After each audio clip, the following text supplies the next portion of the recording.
मध्य प्रदेश युवा कांग्रेस ने 13 फरवरी को प्रदेश स्तर पर रोजगार दो या गिरफ्तार करो आंदोलन के माध्यम से युवाओं के रोजगार, महिला सुरक्षा और आदिवासी अत्याचार को लेकर आंदोलन किया था।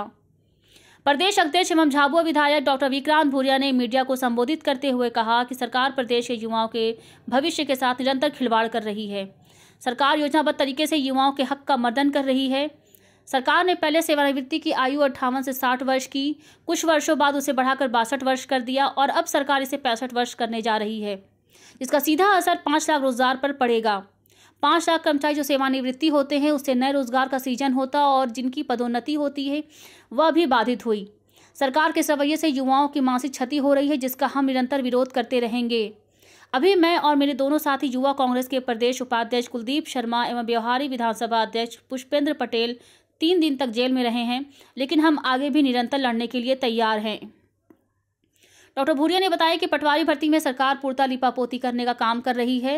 हमारे प्रदेश स्तरीय आंदोलन को देखकर सरकार ने जल्दबाजी में पटवारी भर्ती में चयनित अभ्यर्थियों को नियुक्ति पत्र देने की प्रक्रिया शुरू करने हेतु पत्र जारी किया है, लेकिन पटवारी भर्ती पूर्णतः भ्रष्टाचार में लिप्त है, इसलिए हम इसकी स्पष्ट जांच की मांग कर रहे हैं।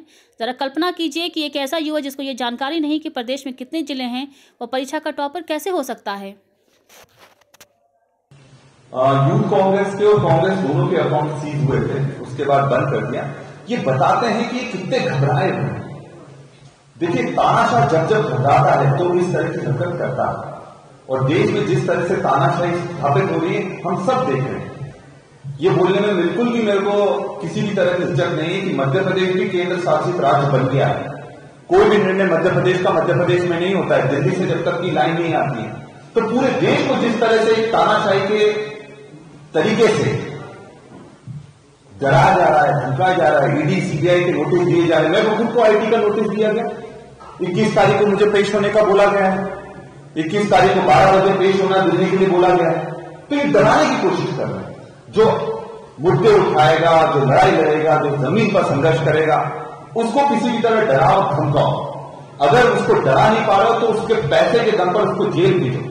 और अकाउंट सीज करना ये कहीं भी सही तरीका नहीं है। आपको लगता है फाइन करिए, अगर किसी ने कुछ गलत करा है हम कोर्ट में उसका जवाब दें, पर पैसे से तोड़ना, मानसिक रूप से तोड़ना और लालच से तोड़ना ये राजनीति नहीं होती। ये गलत तरह की राजनीति इस देश में जन्म ले रही है और इसका जबरदस्त खामियाजा आने वाली पीढ़ियों को भुगतना पड़ेगा।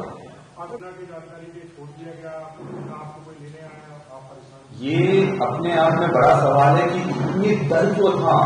मैं जब वहां पर सुप्रिंटेंडेंट जेलर से बात कर रहे हैं, हमको ऐसा लग रहा है उनको किसी ने ऊपर से जबरदस्त डंडा कर रखा है कि आप तो अभी जाइए। हमने बोला कि कल सुबह चले जाएंगे, हमने तो जमानत ली नहीं है, हमने किसी तरह का मुचलका भरा नहीं है।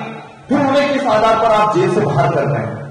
तो उन्होंने बोला नहीं, अभी आपको आदेश हो गए, हमने साइन कर दिया, हमने सब कर दिया, आपको बाहर जाना है। पहली बार ये नियम नहीं कहता, मैं एक जनप्रतिनिधि हूं, एमएलए हूं, प्रोटोकॉल है, तो कम से कम मुझे मेरे लोगों को तो सूचित करने का अवसर देना था। वहां ऐसी स्थिति बन गई कि मुझे जेल से बाहर कर दिया, वहां कोई लेने के लिए नहीं। वहां अगर कोई अपराधी होता, कोई चोर होता, कोई आपराधिक तत्व होते, कोई किसी तरह का हमला कर देता, इसके लिए जवाबदार कौन रहता?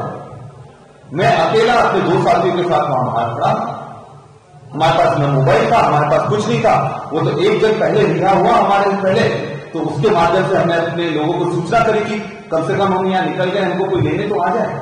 तो इस तरह की जो लापरवाही इन्हें करिए वो बिल्कुल भी सही नहीं है और प्रशासन को इस चीज का संज्ञान लेना चाहिए।